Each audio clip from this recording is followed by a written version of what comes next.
стоковая она вообще никакая. Она отваливается. Ну, у меня F86 тоже.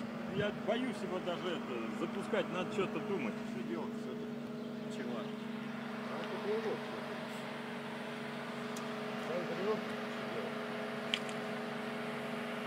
А видеорезон у тебя на стабилизацию затянется? Пока это только карта.